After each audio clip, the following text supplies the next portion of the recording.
Hello students, once again welcome back to your one and only most trusted Gyanjyoti coaching centre. তো students, আজকের ভিডিওতে আলোচনা করব তোমাদের সাথে সেকেন্ড সেমিস্টারে তোমরা যারা পড়াশোনা করছো, তোমাদের যাদের আইডিসি তে বিহেভিয়ারাল সায়েন্স তোমাদের যাদের রয়েছে, আজকে কিন্তু তোমাদের সিলেবাস নিয়ে আলোচনা করব বিস্তারিতভাবে। কি কি পড়তে হবে না পড়তে হবে কমপ্লিট বিস্তারিত আলোচনা কিন্তু তোমাদের করব, ঠিক আছে।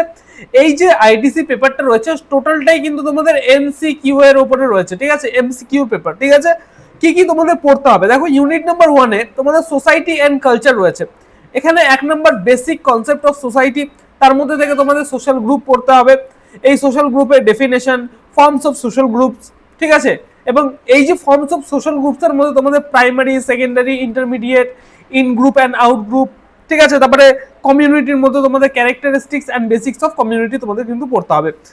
এরপরে যেটা রয়েছে 2 নম্বরে সোশ্যাল ইনস্টিটিউশনস, এর মধ্যে থেকে ডেফিনেশন পড়তে হবে, সোশ্যাল ইনস্টিটিউশনের ডেফিনেশন অফ ম্যারেজ পড়তে হবে, ফর্মস অফ ম্যারেজ পড়তে হবে, ঠিক আছে। এবং ফর্মস অফ ম্যারেজের মধ্যে তোমাদের মোনোগ্যামি আছে, পলিগ্যামি আছে, ঠিক আছে, পলিন্ডারি তোমাদের রয়েছে, ঠিক আছে। তারপরে তোমাদের গ্রুপ ম্যারেজ রয়েছে, ফ্যামিলি রয়েছে, ফ্যামিলির মধ্যে ফ্যামিলির ডেফিনেশন এবং ফাংশনস অফ ফ্যামিলি কিন্তু তোমাদের পড়তে হবে, ঠিক আছে। নেক্সট নাম্বার 3 যেটা রয়েছে definition of culture and civilisation, relation between culture and civilisation, এই কয়েকটা জিনিস কিন্তু তোমাদের ইউনিট নাম্বার 1 এ তোমাদের পড়তে হবে। ইউনিট নাম্বার 2 তে কিন্তু পড়তে হবে সেলফ অ্যান্ড হচ্ছে আন্ডারস্ট্যান্ডিং সেলফ, ঠিক আছে। এই দুটো কিন্তু তোমাদের রয়েছে। তার মধ্যে থেকে meaning of self and components of self. Next 2 নম্বর যেটা রয়েছে meaning of self confidence and meaning of self awareness, ঠিক আছে। এই দুটো তোমাদের পড়তে হবে। নেক্সট যেটা পড়তে হবে সেটা হচ্ছে 3 নম্বরে মিনিং অফ সেলফ এস্টিম, ঠিক আছে, ফর্মস অফ সেলফ এস্টিম, এর মধ্যে থেকে তোমাদের ইনফ্লেটেড সেলফ এস্টিম, ঠিক আছে, হাই অ্যান্ড লো কিন্তু তোমাদের পড়তে হবে, ঠিক আছে। ইনফ্লেটেড, হাই, লো, এই তিনটা জিনিস পড়তে হবে, ঠিক আছে, ফর্মস অফ সেলফ এস্টিমের মধ্যে। এইবার আসি ইউনিট নাম্বার 3 তে হিউম্যান ইমোশন অ্যান্ড অ্যাটিটিউড।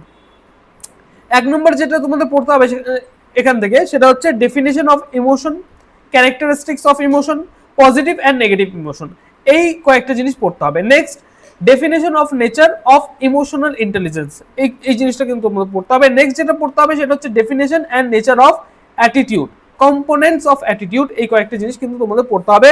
আবারও বলছি, এই গোটা পেপারটা যেটা রয়েছে সেটা হচ্ছে এমসিকিউ এর উপরে, এবং এমসিকিউ কিন্তু তোমাদের প্রচুর পরিমাণে এমসিকিউ পড়তে হবে। এমসিকিউ যদি তোমরা না পেয়ে থাকো, অবশ্যই আমাদের যে অ্যাপ রয়েছে পিস্টিকল এডুকেশন বলে, PISTICALL, পিস্টিকল এডুকেশন, যদি তোমরা প্লে স্টোরে লিখো, ঠিক আছে, তাহলে কিন্তু আমাদের অ্যাপটা তোমরা পেয়ে যাবে। সেই অ্যাপ ইনস্টল করে কিন্তু আমাদের কোর্সটা পারচেস করতে পারো, যেখান থেকে তোমরা প্রচুর পরিমাণে এমসিকিউস পাবে, ইম্পর্টেন্ট এমসিকিউস পাবে, যে এমসিকিউস গুলো তোমাদের কিন্তু পরীক্ষায় আসতে পারে, এমন টাইপের কিছু এমসিকিউস কিন্তু প্রচুর পরিমাণে সেখানে রয়েছে, ঠিক আছে। দেখা হচ্ছে নতুন ভিডিওতে নতুন কোনো টপিকের সাথে। Till then keep learning, keep exploring. Thank you so much.